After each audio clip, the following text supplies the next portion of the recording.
Welcome to Man Does Tech, where I solve the problems you didn't even know you had.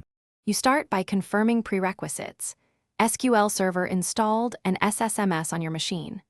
Once done, enable TCP/IP in SQL Server Configuration Manager so remote and local connections work.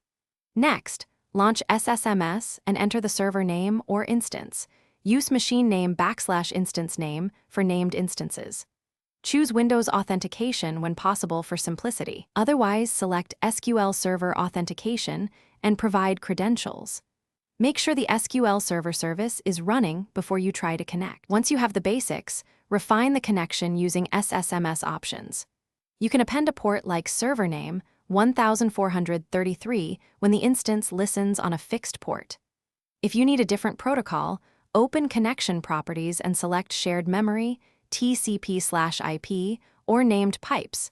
This matters for latency and firewall traversal. Also pick the correct server type, database engine versus analysis services, because the tools and queries differ.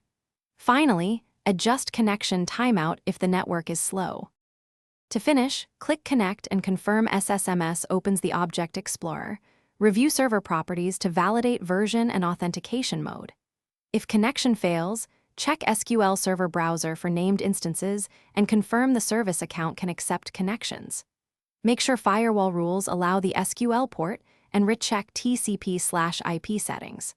One key troubleshooting tip: if you see login failures, inspect the SQL error log and try telnet to the port. This quickly separates network problems from credential issues. Thanks for watching. If you found this helpful, don't forget to like and subscribe.